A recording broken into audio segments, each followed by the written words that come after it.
For the final part of this tutorial, we're going to go over a situation that represents many other situations that could happen.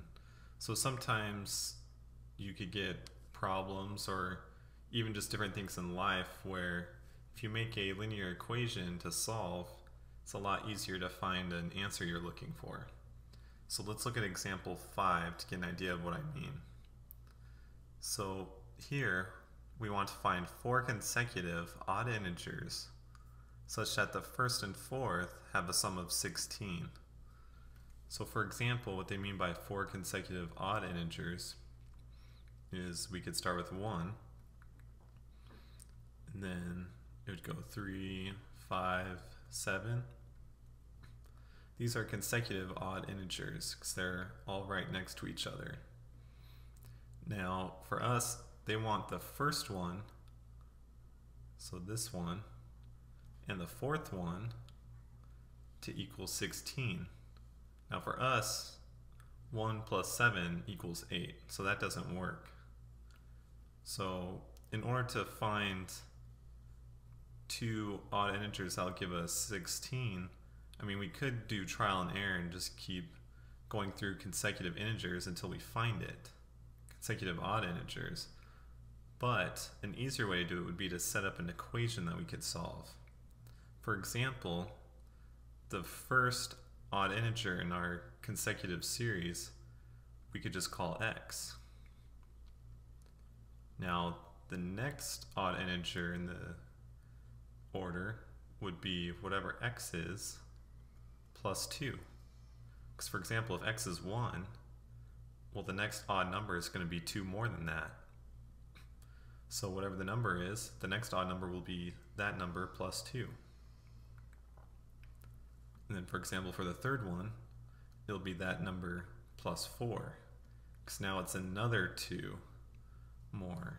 For example, 1, the second one is another 2, and then the third one is even 2 more than that.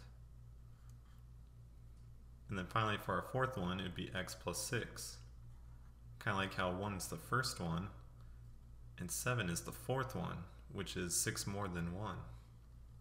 So here, this is an algebraic expression to show 4 consecutive odd integers.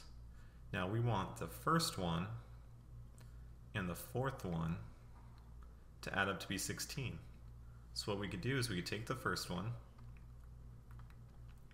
and add the fourth one, and it should equal 16. So let's combine like terms on this side. So we have an x plus another x. So that would be 2x. 1x plus 1x will give us 2. And then just add the 6.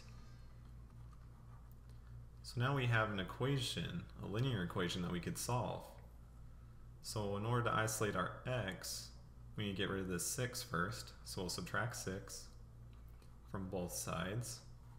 That'll cancel out on the left. So we're just left with 2x equals a 16 minus 6, or in other words, 10. So now in order to isolate the x, we just need to divide by 2. So we'll divide by 2 on this side, and you do the same thing on the other side. And that leaves us with x equals 10 divided by 2, or 5. So remember, x was representing our first odd integer in this consecutive series. Now if that's true, then 5 is our first one, and we need to have 4 consecutive odd integers in a row. So we need to have 5, 7, 9, 11. So there's 4 consecutive odd integers. Now the first one plus the fourth one should equal 16, which it does, because 5 plus 11 equals 16. So we found our 4 consecutive odd integers with the help of using a linear equation to solve.